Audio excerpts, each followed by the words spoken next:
Hello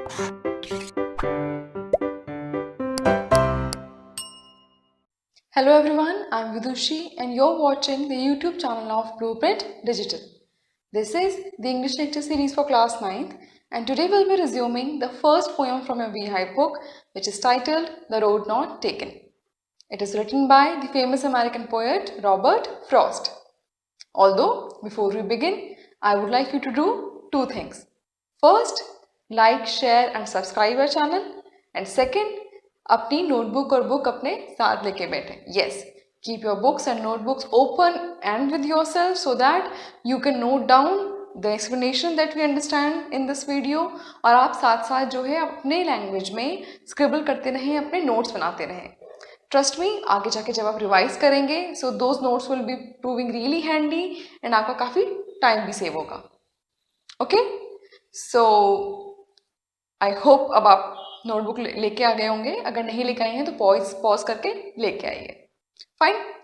so first part जो poem का था, जिसमें हमने ये पोएम को डिस्कस किया था, उसमें ऑलरेडी हम central theme and first stanza की एक्सप्लेनेशन को पढ़ चुके हैं. राइट. हमने क्या समझा था कि जो अमेरिकन पोइट है रॉबर्ट फ्रॉस्ट, उन्होंने इतने ब्यूटीफुली और इतने सिंपलिस्टिकली वे में एक लाइफ की बहुत ही कॉमन येट क्रिटिकल सिचुएशन को फॉरेस्ट के थ्रू एक्सप्लेन करा है. और वो कौन सी कॉमन सिचुएशन है? That is the situation of indecision, dilemma, confusion. वो वाला स्टेट जहाँ पे आप एक दुविधा में होते हो, ठीक है, एक डिलेमा में होते हो.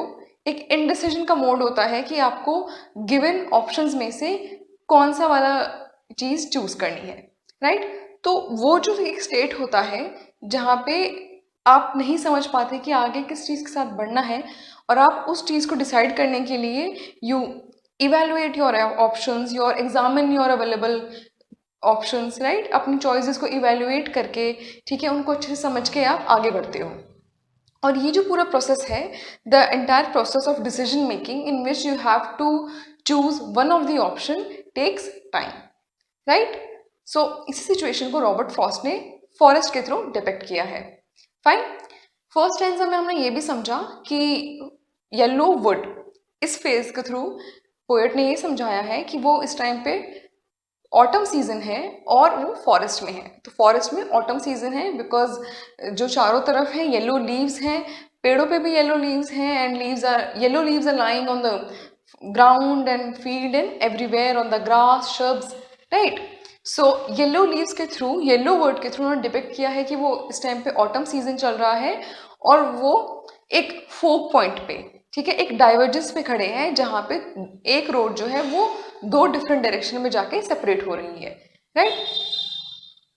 तो वो उस पॉइंट पे कर रहे हैं जहाँ पे वो डाइवर्जेंस हो रहा है एंड उनको एक डिसीजन लेना है बिकॉज वो एक ही ट्रैवलर है एंड ही अंडरस्टैंड कि वो एक बार में सिर्फ एक ही रोड को ट्रैवल कर सकते हैं. So he has to choose one road. Right. तो वो जो दो ऑप्शंस हैं, वो जो दो रोड हैं, उनको देख रहे हैं और उस कोशिश कर रहे हैं ये समझने की कि कौन सी वाली रोड जो है मेरे लिए बेटर है और मुझे कौन सी वाली रोड को फाइनली चूज करना चाहिए, किस रोड पे मुझे आगे बढ़ना चाहिए. And to do the same, वो एक पहली रोड को देखते हैं और उसको वहाँ तक देखते हैं एग्जामिन करने के लिए. वो जहाँ तक अपना व्यू स्ट्रेच कर सकते हैं वहाँ तक अपना व्यू स्ट्रेच करके उस रोड को वहाँ तक देखते हैं जहाँ पे वो रोड आगे जाके डाइवर्ज हो रही है, ठीक है, जहाँ पे वो रोड आगे जाके जो है अंडर ग्रोथ में कर्व हो रही है. राइट. तो वो डाइवर्जेंस से उस पॉइंट तक एक रोड को देखते हैं जहाँ पे वो जाके आगे फॉरेस्ट में कर्व हो जाती है. Right. So this was the summary of the first part of this lecture that we have covered in the part 1 of this lecture video. Right. So let's now begin with the second stanza of the poem. Then took the other just as fair, and having perhaps the better claim, because it was grassy and wanted wear, though as for that the passing there had warned them really about the same. Right. So इस वाले stanza में जो हमारे poet हैं, जो traveller हैं, वो दूसरी रोड को ऑब्जर्व कर रहे हैं. फर्स्ट वाले स्टैंजा की एंड लाइन में हमने पढ़ा था कि he was observing the first road and उसको ऑब्जर्व करने के लिए, एग्जामिन करने के लिए he stretched his view to look as far as he was able to till the point where that particular road curved into the undergrowth. right? So in this stanza, he is observing the other road, then took the other, right? तो वो यहाँ पे second road को observe कर रहे हैं, second road जो diverge हो रही है फोक पॉइंट से, उसको ऑब्जर्व कर रहे हैं। और क्या कहते हैं उसके बारे में, then took the other just as fair, as fair. तो एज फेयर क्यों, बिकॉज वो उसको कंपेयर कर रहे हैं फर्स्ट रोड से, राइट? और क्या बोल रहे हैं कि वो एज फेयर थी, मतलब उसी के जैसे ही वो प्रॉमिसिंग थी, उसी के जैसे ही वो ब्यूटीफुल थी, उसी के जैसे ही वो एनकरेजिंग थी, राइट? उसी के जो पहली रोड थी उसी के जैसे ही उसमें पॉसिबिलिटीज मुझे नजर आ रही थी, उतनी ही वो प्रॉमिसिंग, उतनी ही ब्यूटीफुल, उतनी ही चार्मिंग वो उनको लगी। And that was his first impression of the second road, right? But in the second line he says and having perhaps the better claim. Perhaps से क्या वो बता रहे हैं कि मैं श्योर नहीं हूं, ठीक है, एक अनसर्टेनिटी है, एक पॉसिबिलिटी है। तो वो बोल रहे हैं कि परहैप्स, बट एक पॉसिबिलिटी है, दो एक अनसर्टेनिटी है कि जो ये वाली रोड थी, जो सेकंड रोड थी, जो पहले मुझे फर्स्ट व्यू में मुझे एज फेयर लगी, एज चार्मिंग एंड एनकरेजिंग लगी, उसका एक बेटर क्लेम था। बेटर क्लेम मतलब it might have proven to be better option, ठीक है, वो एक बेटर ऑप्शन जो है हो सकती थी। तो ऐसा उनको बाद में लगा, राइट?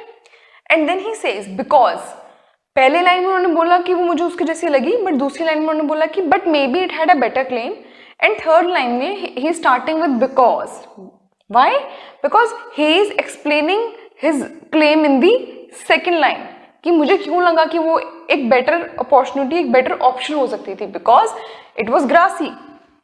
ग्रासी मतलब it was full of grass, ठीक है, वो ग्रास से फुल थी, उसमें ग्रास जो है अनचेक्ड ग्रो हो रही थी as compare to the first one, and it wanted wear. Wanted wear मतलब कि वो चाह रही थी वेयर एंड टेयर होना, because it had not been used much, it had not been walked upon much, उस पर ज्यादा लोगों ने चला नहीं था। The leaves and the grass was not trampled, ठीक है, the leaves were not trodden black, उनको उन पे चला नहीं गया हुआ था, इसी वजह से घास जो है अनचेक्ड ग्रो हो रही थी, and that's why it wanted wear. Wanted wear क्यों कहते हैं? Because it lacked usage, right? It lacked usage and wanted people to walk upon it. It needed people to explore that particular path because it was not walked upon much by the previous travelers, right? Though as for that, the passing there. अब दो से उन्होंने sentence start करा है, तो वो क्या कहना चाह रहे हैं कि हालांकि कि दो मैंने जो ऊपर बातें कही हैं वो भी सच हैं, but sort of a but thing. दो as for that मतलब as for it wanting usage and it lacked usage, ठीक है, कि जहाँ मैंने, हालांकि जो मैंने पहले बात करी है कि वो रोड इसलिए ग्रासी थी और इसलिए उसका बेटर क्लेम था क्योंकि उसको लोगों ने ज़्यादा यूज़ नहीं किया था, उस पर ज़्यादा चला नहीं गया था, and it wasn't want much, जहाँ तक उसकी बात है। तो जो पासर्स बाय हैं, दी पासिंग देयर मतलब पासर्स बाय हैं, ठीक है, जो ट्रैवलर्स हैं, जो वहाँ पे जो यात्री जो है जा रहे हैं उस रोड से, ठीक है, they had worn them really about the same, ठीक है, about the same as the first road, right, same as the first road. तो वो एंड में बोल रहे हैं कि हालांकि जहाँ तक इस बात की बात है कि उस पे लोगों ने कम चला था और पहली वाली रोड पे ज़्यादा चला था, तो मेरे हिसाब से मैं ये बिलीव करता हूँ कि जो पासर्स बाय हैं, जो ट्रैवलर्स हैं, उन्होंने उनको इक्वली ही वॉर्न किया हुआ था, इक्वली ही उनको यूज़ किया हुआ था, इक्वल यूसेज था उनका, राइट? इस वाले स्टैंजा में वो सेकेंड रोड को एग्जामिन भी कर रहे हैं और अपना व्यू पॉइंट भी जो है वो बता रहे हैं। एंड इस वाले स्टैंजा से उनकी जो कन्फ्यूजन है, जो उनका स्टेट ऑफ माइंड है, जो कि एक डिलेमा में है, जो कि परप्लेक्स्ड है, जो कि कंफ्यूज्ड है और इनडिसीजन मोड में है, और वो इस हद तक कंफ्यूज्ड है, ये बात हमें पता चलती है इस स्टैंजा से। कैसे? देखिए, फर्स्ट लाइन में वो क्या बोलते हैं कि उनको लगा कि जो सेकंड रोड है, जो द अदर रोड है, वो it is just as fair, वो पहले वाली रोड की तरह ही ब्यूटीफुल, चार्मिंग, एनकरेजिंग और प्रॉमिसिंग है। सेकंड वाली लाइन में वो जो है स्विच कर जाते हैं अपनी पहली वाली बात से। वो कहते हैं कि बट मे बी उसका बेटर क्लेम है, मे बी वो बेटर एक ऑप्शन साबित हो सकती है और उसकी पॉसिबिलिटी ज़्यादा है एक बेटर चॉइस होने की, एक बेटर रोड होने की, बिकॉज फिर वो उसको थर्ड लाइन में एक्सप्लेन भी कर रहे हैं कि क्यों वो बेटर हो सकती है। बिकॉज इट वॉज ग्रासी, क्योंकि वो फुल ऑफ ग्रास थी, ज़्यादा लोगों ने उसे चला नहीं था, and probably it lacked usage, it was not used much and it wanted wear, and इसलिए वो चाह रही थी कि लोग उसको चलें, उसको एक्सप्लोर करें, क्योंकि उसको यूज़ नहीं किया गया था। But then again in the fourth line वो बोलते हैं कि हालांकि जहाँ तक लोगों की बात है, जो पासर्स बाय हैं, जो पास्ट में जिन्होंने क्रॉस करा होगा इस पाथ को और वो भी इस डाइवर्जेंस पे आए होंगे, वो भी इस फोक पॉइंट पे आए होंगे, तो उन पासर्स बाय ने इक्वली ही डिसीजन लिया था दोनों रोड पे चलने का, और इस रोड पे भी उतने ही पासर्स पाए गए हैं, एंड उन लोगों ने उसको अबाउट द सेम वे में ही जो है दोनों रोड को यूज किया है, सेम वे में ही दोनों को चला है, सेम वे में दोनों को had worn them, same way में यूसेज किया है, सेम वे में उनको ट्रैम्पल किया गया है फुटस्टेप से, राइट। सो फोर्थ और फिफ्थ में वो ये बोलते हैं, इस स्टैंजा की वो एंडिंग इससे करते हैं कि जो दोनों रोड हैं वो सेम ही चली हुई हैं, सेम तरह का उनका यूसेज है। हाँ, और वो फर्स्ट लाइन में भी ये कहते हैं कि it is just as fair, कि वो दिखने में भी उतनी ही सुंदर और उतनी ही अच्छी और उतनी प्रॉमिसिंग है, ठीक है। तो फर्स्ट और एंड लाइंस में वो यही बोल रहे हैं कि दोनों रोड सेम है, दोनों रोड सेम है, बट बीच में वो स्विच कर जाते हैं इस बात से कि वो कहते हैं कि नहीं, सेकंड वाली रोड का एक बेटर क्लेम हो सकता है। तो ये जो पूरा कंफ्यूजन इतना एविडेंटली और इतना हाईलाइटेड तरीके से डिपिक्ट हो रहा है सेकंड स्टैंजा में, ये एक्चुअली पोर्ट्रे करता है, ये एम्फसाइज करता है कि पोएट कितने कंफ्यूज्ड है और कितने डिलेमा में है। एंड ऑल्सो वो इस बात को भी कन्वे करता है कि this must have been a really important decision for poet, for the traveller. Why? Because वो इस चीज़ को इतना एम्फसाइज कर रहे हैं और वो उसमें इतना टाइम दे रहे हैं। एंड जब एक बहुत इंपॉर्टेंट डिसीजन होता है and when you know that आपको उसको मतलब चूज करने से कुछ आगे जाके फ्यूचर में जाके उसके लॉन्ग टर्म इम्प्लीकेशंस हो सकते हैं, उसके कॉन्सिक्वेंसेज, उसके इफेक्ट जो होते हैं वो लॉन्ग टर्म हो सकते हैं, तभी जो है आप उसको इतना टाइम देते हैं और उसके बारे में इतना सोचते हैं, और तभी आप टू एंड फ्रो जाते हैं, करूं या नहीं करूं, ठीक है। छोटा छोटा डिसीजन आप फिर भी कंपैरेटिवली जल्दी से ले लेते हैं, राइट। ऑल्सो क्या हमें बात समझ में आती है सेकेंड और थर्ड लाइन में, जहाँ पे वो स्विच कर जाते हैं, कि एक ह्यूमन टेंडेंसी जो होती है, एक नेचुरल ह्यूमन टेंडेंसी होती है, स्पेशली किड्स जो है, हम जो आप जैसे जो बच्चे हैं वो जानते होंगे कि हमें नई चीज़ें, नई दिखने वाली चीज़ें ज़्यादा पसंद आती हैं, right. So for example you bought 2 cricket balls on the same day, आप एक ही दिन पे 2 क्रिकेट बॉल्स खरीद के लाए, राइट। एक बॉल को आपने रख दिया, ठीक है, उसको ओकेजनली यूज करा, दूसरी बॉल को आपने रेगुलरली यूज करा, right. So after a while, few months and even few days, few weeks down the line, जब आप दोनों बॉल्स को कंपेयर करोगे और कोई थर्ड पर्सन आएगा आपके साथ खेलने के लिए, तो आप उसको दोनों बॉल्स का ऑप्शन दोगे, तो एक बॉल जिसको ज़्यादा यूज़ किया गया है, ठीक है, it will be worn out, it had experience some wear and tear, right. उसका यूसेज की वजह से जो है वो थोड़ी पुरानी हो गई होगी, उसकी शाइन भी जो है कम हो गई होगी, एंड इवन चली भी गई होगी, ठीक है, टोटली डल लगेगी वो वाली बॉल जो ज़्यादा यूज़ की हुई है। बट उसके कंपैरिजन में जो दूसरी बॉल है जिसको कम यूज़ किया गया है एंड ओकेजनली या फिर बिल्कुल भी नहीं यूज़ किया गया है, उसकी शाइन ज़्यादा होगी, वो ज़्यादा नहीं लगेगी, आई दोनों सेम दे थी, right. So as a third person, you will be tempted to choose the ball which has been less used because it will come across as a new thing as compared to the first ball, right? तो आप नए वाले option जो ball नहीं लगेगी उसके साथ ज़्यादा पसंद करेंगे, उसको साथ खेलना पसंद करेंगे। तो ये ह्यूमन टेंडेंसी है। और यहाँ भी जो सेकंड और थर्ड लाइन में वही हो रहा है कि उनको ये लगता है कि क्योंकि वो ज़्यादा ग्रासी है, एंड ग्रास अनचेक्ड कब ग्रो करती है, जब लोग कम चलते हैं उस पर, ठीक है, उसकी अनचेक्ड ग्रोथ होती है, राइट। और तभी वो नई सी लगती है जब उसको पैरों से रौंदा नहीं जाता है, ज़्यादा उस पर फुटस्टेप्स नहीं चले होते हैं। तो क्योंकि वो रोड ज़्यादा ग्रासी है, उनको लगता है कि ये रोड नई है कंपैरेटिवली, और इस वजह से ज़्यादा प्रॉमिसिंग लग रही है, ज़्यादा अच्छी लग रही है, and maybe that's why it has a better claim than the other one.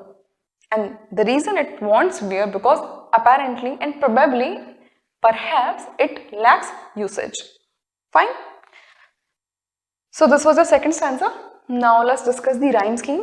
Rhyme scheme हम आइडेंटिफाई करने के लिए पहले जो 5 लाइन्स हैं इस स्टैंजा में उनके एंड वर्ड्स को मार्क कर लेते हैं.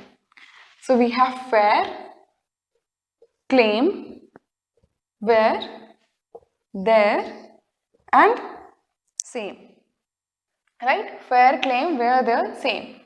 फेयर को हम राइम स्कीम असाइन करेंगे A. Then we have claim. Claim जो है फेयर से राइम नहीं करता है, so will assign it the next alphabet which is B. Then we have where. Where rhymes with fair and fair की rhyme scheme A है, सो इसका भी राइम स्कीम ए हो गया. Then we have there. There rhymes with fair and wear, so इसका भी rhyme scheme A हो गया. Then we have same and same rhymes with claim, right. So, and since claim has the rhyme scheme of B, so same will be assigned the rhyme scheme of B. Fine. So, आपकी second stanza की rhyme scheme हो गई A B A A B. Fine. The next poetic device which has been used in the stanza is alliteration, and I'm sure that is one poetic device we all are aware of. Alliteration क्या होता है? जब दो या दो से ज़्यादा words जो आसपास आ रहे होते हैं उनकी बिगनिंग सेम कॉन्सोनेंट साउंड से होती है, राइट. सो यहाँ पे आप देखेंगे तो आपकी जो थर्ड लाइन है उसमें आता है टर्म वांटेड वेयर, ठीक है. वांटेड वेयर, तो वांटेड वेयर जो है इसमें W जो है साउंड रिपीट हो रहा है, and that is why it is the first instance of alliteration.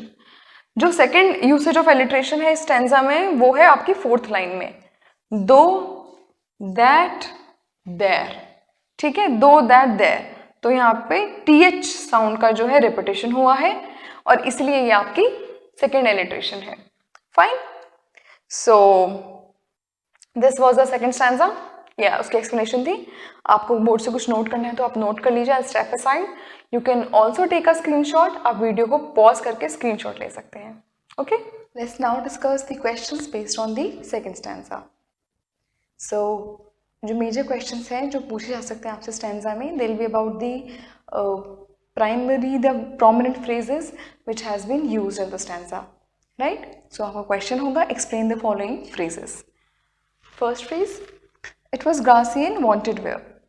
ये वाला फ्रेज जो है ये कब पोएट ने यूज़ किया है? When he is describing and when he is giving us the reason कि क्यों जो सेकेंड रोड है वो एक बेटर क्लेम हो सकती है, वो एक बेटर ऑप्शन हो सकती है, right. So let's read the answer for this.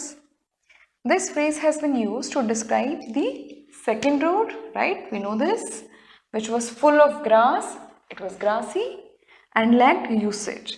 Wanted wear. It was less traveled by the people and wanted to be explored because it wasn't worn out. Okay, it wasn't worn out. That is why it wanted wear. So it wanted to be explored. Fine. The next important phrase which has been used in the stanza is the passing there. इसका क्या answer हो सकता है? How will you explain this phrase? This phrase refers to the traffic of people or the travelers walking on the road in the forest. Right? जो travelers जो हैं जा रहे हैं forest में उनको रेफर करता है ये. It refers to the usage of the path by the passers-by, right? Passers-by who are probably on foot like the poet. Fine. So क्यों है, वो क्या बोलते हैं कि जो यात्री हैं, जो लोग वहाँ से गुजर रहे हैं, उनको ये फ्रेज रेफर करता है जो प्रोबेबली फुट पे ही हैं, जो पैदल ही जा रहे हैं, just like the poet. And वो पैदल क्यों जा रहे हैं? Because this entire poem is set in an era, ये उस टाइम में बेस्ड है जब इतने मोड ऑफ ट्रांसपोर्टेशन नहीं होते थे, and people use to walk around and people use to go on foot to visit one place to another. ठीक है, यूजुअली लोग जो है पैदल चल के ही इधर उधर जाते थे. Okay, so if you want to copy something for the board, please do. I'll step aside and then we'll move on to the next stanza. Now let's read what does the third stanza say. And both that morning equally lay In leaves no step had trodden black. Oh, I kept the first one for another day, yet knowing how way leads on to way, I doubted if I should ever come back. So, हमने first to stanzas में पढ़ा कि poet ने जो दो roads उनके पास option की तरह अवेलेबल हैं, जो डाइवर्जेंस पॉइंट से दो रोड जो है सेपरेट हो रही हैं डिफरेंट डायरेक्शन में, उन दोनों को वो फर्स्ट टू स्टेंजास में ऑब्जर्व कर चुके हैं. फर्स्ट स्टेंजा में लास्ट लाइन्स में उन्होंने फर्स्ट रोड को ऑब्जर्व किया था और सेकेंड स्टेंजा में उन्होंने सेकेंड रोड को ऑब्जर्व किया था. राइट, अब इस वाले स्टेंजा में वो दोनों को कंपेयर कर रहे हैं. ठीक है, इंडिविजुअली ऑब्जर्व करने के बाद वो दोनों को कंपेयर कर रहे हैं. एंड व्हाट डज ही से? एंड बोथ, यानी कि दोनों का कंपैरिजन है. दैट मॉर्निंग, तो इससे हमें क्या पता चलता है? Time of the day. Right, इससे हमें पता चलता है कि जो पर्टिकुलर सिचुएशन है जिसमें इस टाइम पे ट्रैवल है हमारे, वो कौन से टाइम ऑफ द डे में है, एंड दैट इज मॉर्निंग. हमें फर्स्ट स्टैंजा में येलो वुड वाले फ्रेज से ये पता चलता है कि ऑटम का सीजन है और फॉरेस्ट में है हमारे ट्रैवलर, हमारे पोएट. और इस वाले स्टैंजा में जाके हमें टाइम ऑफ द डे भी पता चल जाता है. And this adds another dimension to the visual description that we have of that scene, कि मॉर्निंग का सीन है. So both that morning equally.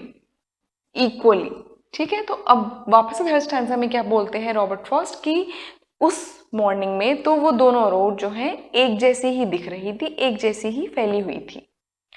In leaves no step had trodden black. No step मतलब no traveller. यहाँ step कौन रखेगा? Travellers ही तो रखेंगे, जो पासर्स बाय हैं वह उनकी तो स्टेप्स होंगे. हैड ट्रॉडन ब्लैक, तो किसी भी ट्रैवलर ने कोई भी लीव्स को जो है ट्रॉडन ब्लैक नहीं किया था, यानी कि क्रश नहीं किया था. नो लीव्स वर क्रश्ड और स्टेप्ड अपॉन. ठीक है, कोई भी लीव्स को जो है क्रश नहीं किया गया था. No leaves were crushed by any step, any traveller. No traveller had stepped on the leaves that were lying on the two roads that lay in front of the poet that particular day.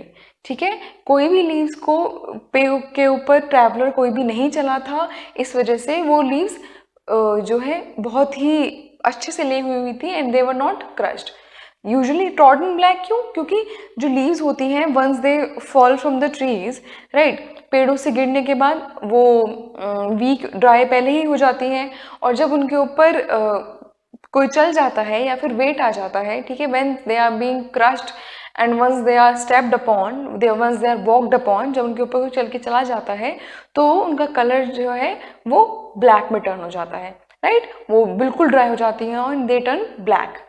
तो वो यही बोल रहे हैं इस वाली line में and first line में भी कि उस दिन वो दोनों रोड जो है इक्वल थी, क्योंकि दोनों ही रोड पे लीव्स थी जो कि किसी भी ट्रैवलर ने क्रश नहीं की हुई थी, एंड इसलिए कोई भी लीव्स जो है वो ब्लैक नहीं हुई थी. कोई भी लीव्स का कलर ब्लैक नहीं था, क्योंकि कोई भी जो पासर्स बाय है उन पे नहीं चला था उस दिन. इससे हमें एक चीज और पता चलती है कि ये मॉर्निंग का तो टाइम है ही. This is indeed an early morning time. क्यों? बिकॉज कोई स्टेप नहीं चला था, मतलब कोई ट्रैवलर, कोई पासर्स बाय उस दिन, दैट मॉर्निंग, उस दिन कोई और पासर बाय नहीं आया था. So what does this reflect? This refers and this indicates कि जो हमारे पोएट हैं, जो हमारे ट्रैवलर हैं, he was among the first few people who had actually decided to travel those roads on that particular morning. Fine. Oh, I kept the first for another day. Finally third stanza में जाके हमारे जो traveller हैं उन्होंने एक decision ले लिया है. एंड क्या डिसीजन है? Oh, I kept the first for another day. So he has kept the first for another day. तो यानी कि फर्स्ट वाली जो रोड थी जिनको उन्होंने फर्स्ट स्टैंजा में ऑब्जर्व किया था और जिनको उन्होंने उस पॉइंट तक देखा था जहां तक वो कर्व हो रही थी अंडरग्रोथ में जाके, उस वाली रोड को उन्होंने फॉर अनदर डे, किसी दूसरे दिन के लिए रख दिया. यानी कि आज के दिन, यानी कि उस पर्टिकुलर डे जब वो खड़े हैं उस ऑटम सीजन की सुबह फॉरेस्ट में, उन्होंने उस पर्टिकुलर डे सेकेंड रोड को चूज करा. फाइन. सो थर्ड स्टैंजा की थर्ड लाइन में finally we see some decision making by the traveller. ठीक है, ट्रैवलर ने, रॉबर्ट फ्रॉस्ट ने एक डिसीजन फाइनली लिया है और जो अब तक कंफ्यूज थे वो फाइनली सेटल डाउन कर गए हैं किस पे, सेकेंड रोड पे. And the decision is to go with the second road. ठीक है, और जो फर्स्ट वन है, जो पहली रोड है, he has kept it for another day. तो अनदर डे मतलब he is pretty sure, third stanza में आप देखेंगे कि ही इज प्रिटी श्योर कि वो वापस आएंगे and there will be one day जब वो वापस आके फर्स्ट रोड को जो है एक्सप्लोर करेंगे, उसको भी ट्रैवल करेंगे. सो ये क्या दिखाता है, and he is saying this with an exclamation mark. So this shows the confidence of the traveller कि इंडीड एक ऐसा दिन आएगा जब मैं वापस आऊंगा एंड उस अनदर डे को मैं ये फर्स्ट रोड ट्रैवल करूंगा जो मैं आज के लिए छोड़ के जा रहा हूँ, बिकॉज मैं आज चूज कर रहा हूँ second road. Okay, so third line में डिसीजन मेकिंग भी हुए एंड थर्ड लाइन में हमें ट्रैवलर का, हमें पोएट रॉबर्ट फ्रॉस्ट का कॉन्फिडेंस भी दिखता है. फाइन. दो in the next line, in the fourth line, he says, yet knowing how way leads on to way. So now he's being practical. He's being practical. How? Because वो बोल रहे हैं कि हालांकि मुझे अच्छे से पता है कि how one way leads to another, how way leads on to way, मतलब एक रास्ता दूसरे रास्ते को ले जाता है. एंड इसका क्या मतलब है, आप आई एम श्योर आपने ये फ्रेज सुना होगा कि एक रास्ता दूसरे रास्ते को ले जाता है और आप फिर बहुत दूर निकल जाते हैं. Right, so that's what he's trying to say here, that he very well knows that one way leads to another. Way leads on to way मतलब one way leads to another. One way leads to another, and then you are moved on, you are actually moved on to a point where you are so far away from the point where you started. मतलब कि आप इतना दूर निकल जाते हैं उस point से, एक रास्ते दूसरे रास्ते पे जाके, कि आपके पास वापस आने का ऑप्शन नहीं रहता. आप उस पॉइंट से जहाँ से आपने स्टार्ट किया था, जहाँ पे आप वो दूसरा रोड चूज कर सकते थे जो आपने उस टाइम पे नहीं चूज किया, उस पॉइंट से आप बहुत दूर निकल जाते हैं एक रास्ते से दूसरे रास्ते जाकर. ठीक है, और इतना दूर निकल जाते हैं कि आई doubted if I should ever come back, कि ये डाउट होने लगता है आपको कि आप वापस आएंगे या नहीं. So it's not possible, it's not always possible to retrace your steps back. ठीक है, तो इसी वजह से वो फोर्थ और फिफ्थ लाइन में प्रैक्टिकली होके बात करते हैं कि देखो मुझे पता है one way leads to another, और आप इतनी दूर निकल जाते हो, you end up seeing so many places and you end up experiencing so much that it is not possible to just retrace your steps back and to reverse everything and come back to the point जहाँ से आपने start किया था और वहाँ से एक fresh start करना. Fresh start is not always possible. So that's why he says that I doubted if I should ever come back. तो कहाँ हमें थर्ड जो लाइन है स्टैंजा की, उसमें उनको कॉन्फिडेंस दिख रहा, डिसीजन मेकिंग दिख रही थी, बट यहाँ पे हमारे जो पोएट हैं, हमारे जो ट्रैवलर हैं, ही इज़ डाउटफुल कि वो शायद ही वापस आएंगे, because it's not easy to retrace your steps. अपने स्टेप्स को वापस से रिट्रेस करना और वापस से आना पॉसिबल नहीं होता है. कैसे?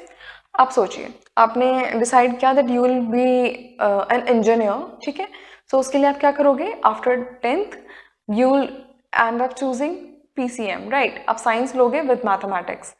तो 12th के बाद आपने इंजीनियरिंग भी कर ली, ठीक है, एंड आप इंजीनियर बन गए. But somewhere down the line you realise कि नहीं, मुझे इंजीनियर नहीं, मेरे को तो डॉक्टर बनना है. I want to go into the medical line.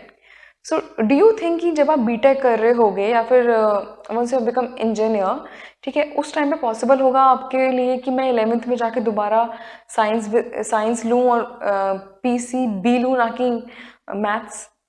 ठीक है, तो वो इसी तरह की सिचुएशन हो जाती है, क्योंकि कुछ जो डिसीजंस होते हैं, कुछ पाथ्स जो होते हैं, वो इतने क्रिटिकल होते हैं आपकी लाइफ में, इतने इम्पॉर्टेंट होते हैं एंड इतने लॉन्ग लास्टिंग होते हैं, जो आपके फ्यूचर में जाके एक बहुत ही हैवी इम्पैक्ट रखते हैं और उनके कॉन्सिक्वेंसेस जो होते हैं वो इरिवर्सिबल होते हैं.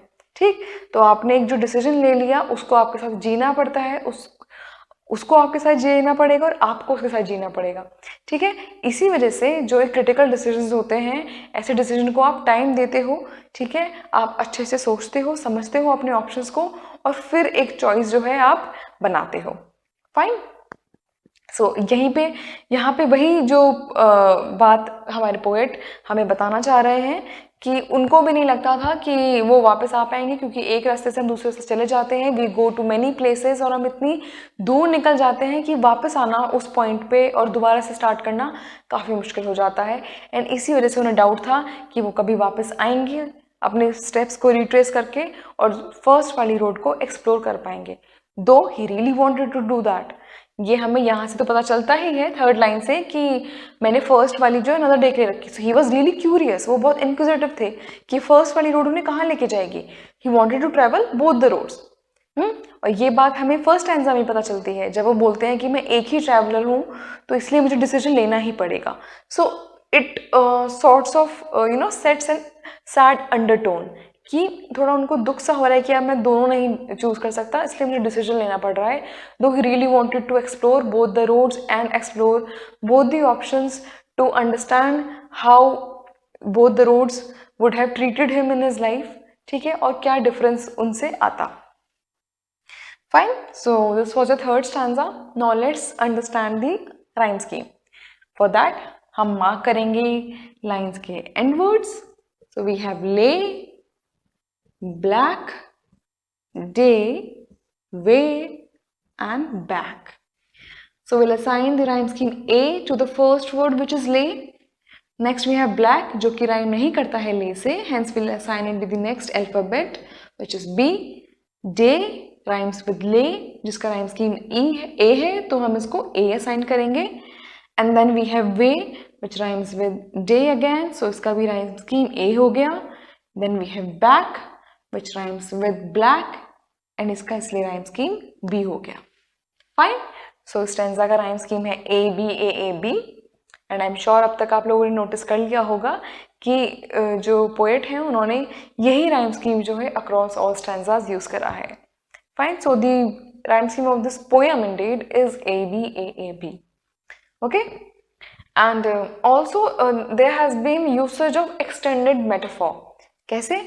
जैसे हमने डिस्कस किया कि पोएट ने जो फॉरेस्ट की सिचुएशन को वो डिपिक्ट कर रहे हैं कि मैं एक उस रोड पे खड़ा हूँ और मुझे एक डिसीजन लेना है एंड मैं रोड पे वापस नहीं आ सकता, क्योंकि वो जो मैं रोड पे जाने वाला हूँ, जो मैंने डिसाइड कर लिया है, जिस रोड को मैंने चूज कर लिया है, वो रोड मुझे इतना आगे ले जाएगी कि वहाँ से मेरे लिए वापस आना बहुत मुश्किल होगा, राइट। एंड यही चीज़ जो है वो एक इस चीज़ के थ्रू, इस फॉरेस्ट की सिचुएशन के थ्रू वो अपनी लाइफ की सिचुएशन बता रहे हैं कि मेरी लाइफ की सिचुएशन में ऐसा ही एक पॉइंट आया जहाँ पे मुझे एक डिसीजन लेना है, ठीक है, मुझे एक पाथ चूज करना पड़ा और उस पाथ को चूज करने के बाद मेरे लिए पॉसिबल नहीं था वापस से एक फ्रेश स्टार्ट करना, रिफ्रेश कर देना और दूसरे पाथ को चूज करना. So he is using an extended metaphor to describe his situation, ठीक है, to describe the indecision and the confusion involved in decision making and the dilemma to choose between two options available by the forest scene. ठीक है, तो उन्होंने forest scene को use करके एक indirect comparison किया है अपनी लाइफ से जहाँ पे उन्होंने एक डिसीजन लेना था. Fine, so that's how extended metaphor has been used in this poem. Okay, so आपको कुछ बोर्ड से नोट करना है, आप नोट कर लीजिए. Will move on to the questions from this stanza.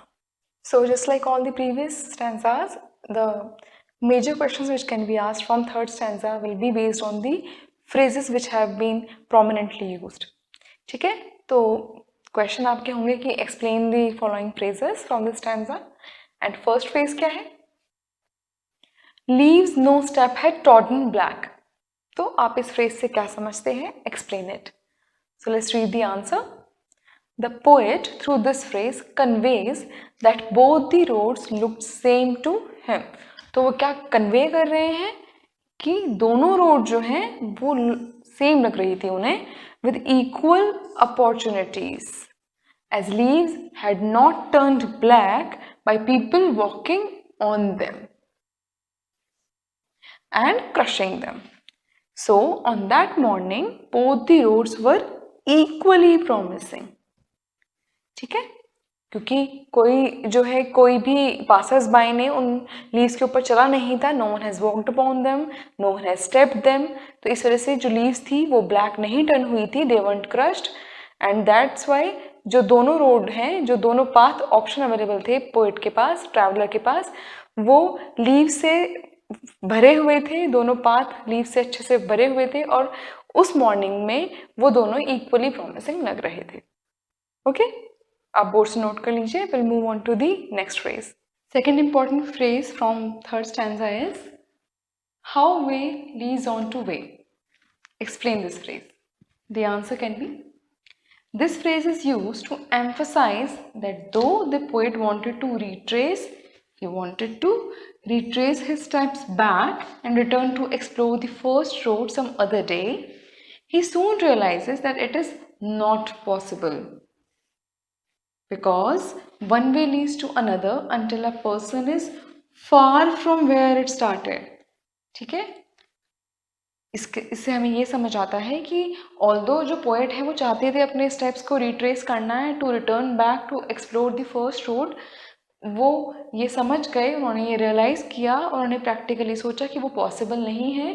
Because एक रास्ता दूसरे रास्ते को ले जाता है और उसको उतना दूर ले जाता है कि वो उस जगह से जहाँ से स्टार्ट किया था वहाँ तक वापस नहीं आ पाता. Okay, it means that some decisions of life are very crucial and they make way for many other decisions.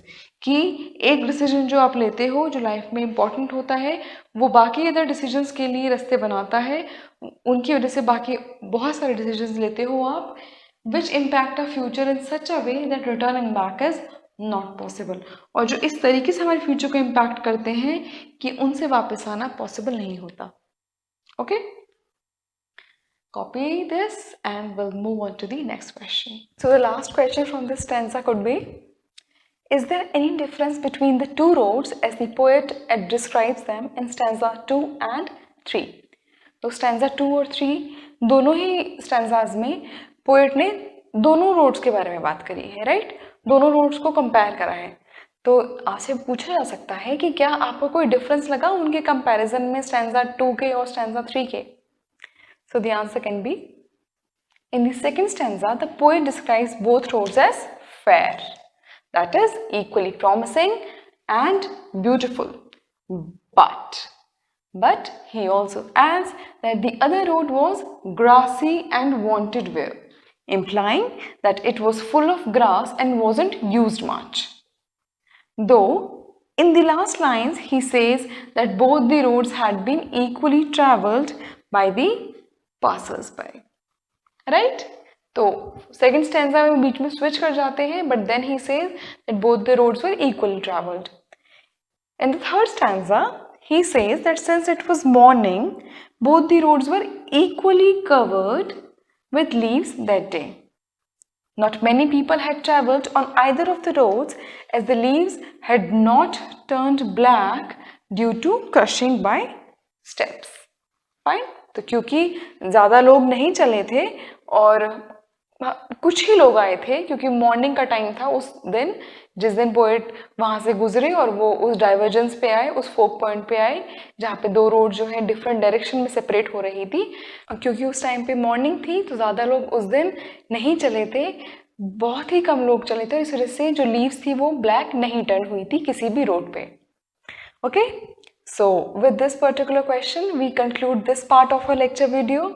I hope you were able to understand the explanation of stanzas and the question and answers that we have covered.